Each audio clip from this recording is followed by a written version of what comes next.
नमस्कार दोस्तों, आप देख रहे हैं एबीसी इंडिया। मैं अमित भोबिया। आज हम बात करेंगे एक ऐसी फसल के बारे में जो भारत के किसानों के लिए एक नया सुनहरा मौका बन सकती है।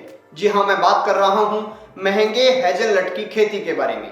ये वही ड्राई फ्रूट है जो चॉकलेट के अंदर और हेल्दी स्नैक्स के अंदर इस्तेमाल किया जाता है, जिसकी होलसेल में कीमत लगभग 200 से 300 रुपए किलो तक कम से कम मिलती है। हेजलनट असल में है क्या? तो हेजलनट मूल रूप से यूरोप और पश्चिमी एशिया का पौधा है, लेकिन अब भारत में भी इसकी खेती अच्छे से होने लगी है। कई जगह पर अच्छी संभावनाएं देखने को मिली हैं। हिमाचल प्रदेश, उत्तराखंड, जम्मू कश्मीर का एरिया और उसी के साथ साथ पूर्वोत्तर का जो हिमालय का इलाका है, वहां का इलाका इसके लिए सबसे बेस्ट माना जाता है। या आसान शब्दों में बताऊं तो जहां पर सेब की खेती होती है, वहां पर हेजलनट की खेती आप लोग कर सकते हैं। वो जलवायु बहुत बेस्ट है जो सेब के लिए है।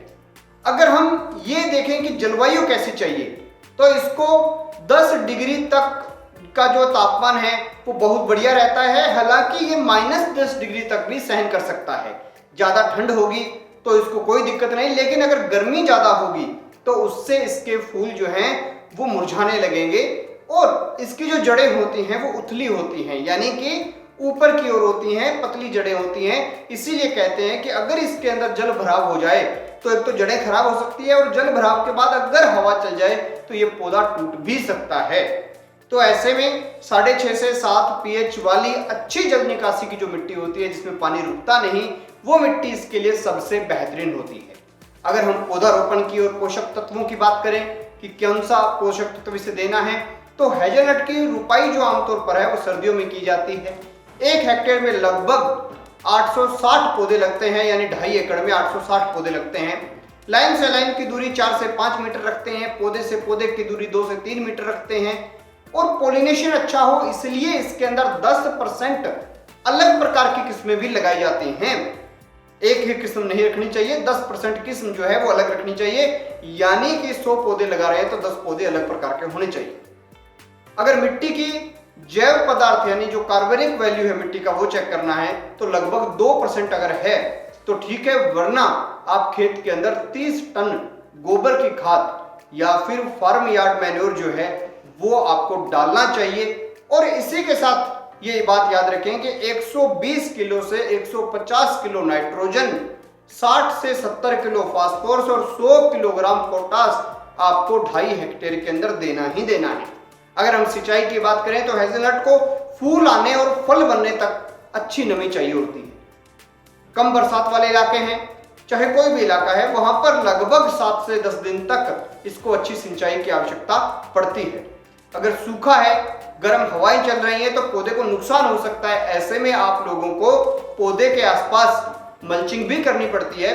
और इसी के साथ ये देखना पड़ता है कि अगर आपके पास किसी भी प्रकार से पौधे को ढकने के साधन हैं तो उनका इस्तेमाल भी आप करें। मिट्टी जो है उसमें ढीलापन रहे, क्योंकि उथली जड़ें हैं तो ऊपर की ओर फैलती हैं।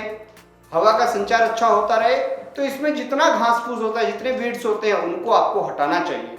अगर रोपाई के 5 साल बाद भी ये फल नहीं दे रहा है पेड़ जो, तो आप ये मान के चलिए कि इस पेड़ में कोई समस्या है, क्योंकि 5 साल का जो पौधा होगा वो आपको लगभग 2.5-3 किलो नट्स तो कम से कम देगा।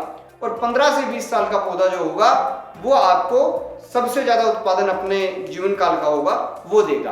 कोई ऐसा नहीं कह सकते कि फला किस्म इतना किलो देती है, फला किस्म इतना किलो देती है। इन्वायरमेंट के ऊपर ये खेती जो है बहुत ज्यादा निर्भर करती है।